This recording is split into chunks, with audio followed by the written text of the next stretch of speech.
Are you enjoying the tour so far? Yeah, super good. Of course, there were some bumps because Marduk couldn't make it because of problems, but despite that, we are doing very well right now. And every night has been super good for us and for Rolling Twice and Economical. So very happy to be back on the road again. It's the second time this year I'm touring our latest album. This is not very good. Yeah.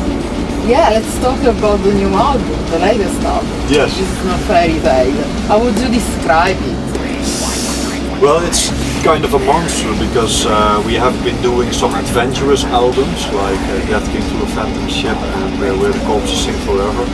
And the moment we started to write music for this album, you know, I always would start writing on piano, and Sergio called me up. We had like a twisted version of Hansel and Gretel set in modern time.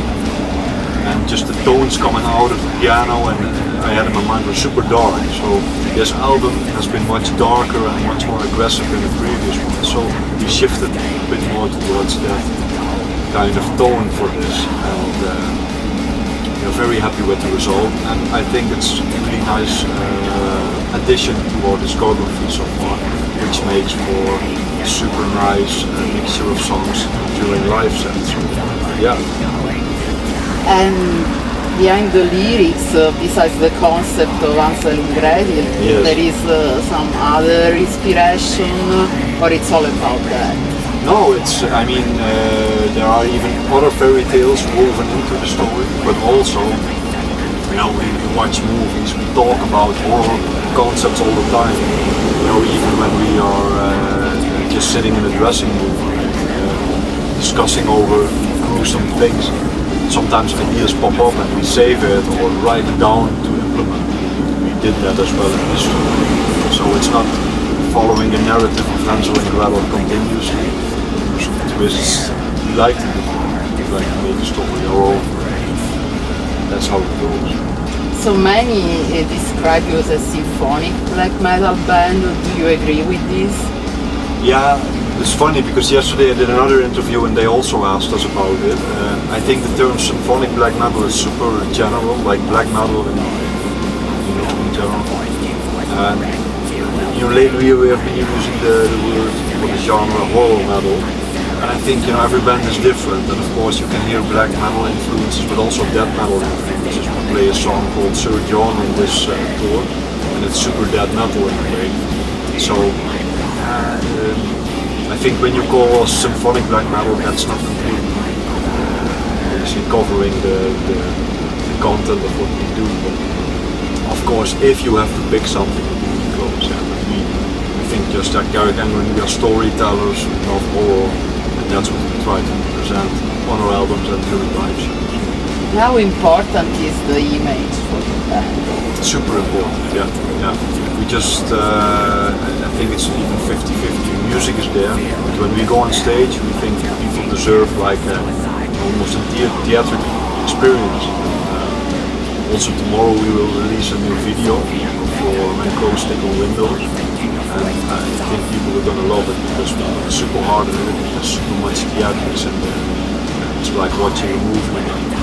We like people to have this experience every night, not just a band playing, but we want to take them out of their reality for a bit, take them into our world and offer them something more than just those.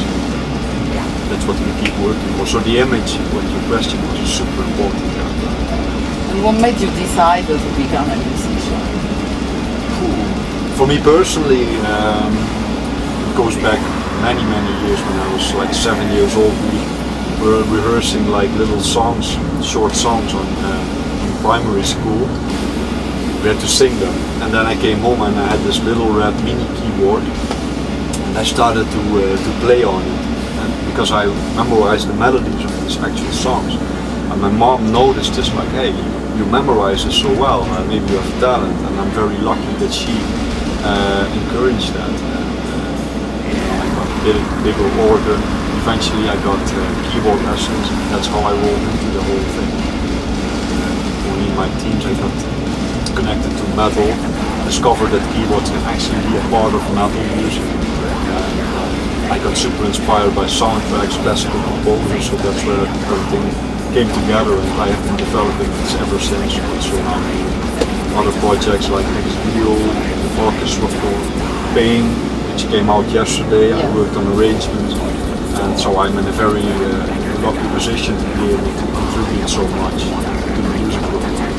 Yeah, how did you start collaborating with Pain? You collaborated before, right? Yeah. We went to Peter Tetgren for the mix of our latest album.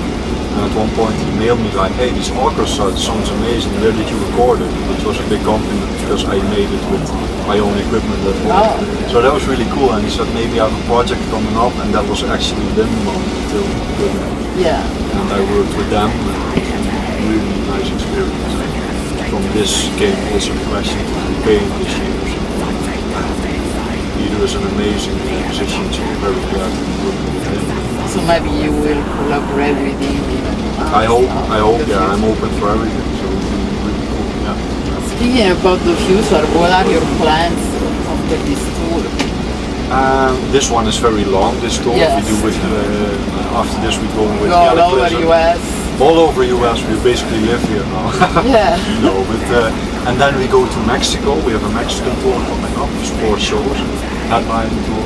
Then we fly to Dubai, we have a show there, we're looking forward to that one. And meanwhile, we are finishing the record, the new record, we are writing right now. So we're super busy actually, sometimes we are working here in the bus on parts to finish everything, and we want to start recording as soon as possible. Do some more shows in between, and we want to release a new album hopefully next year. Keep going, work very hard. Yeah. Thank you and good luck with everything. Thank you so much for the interview and good luck.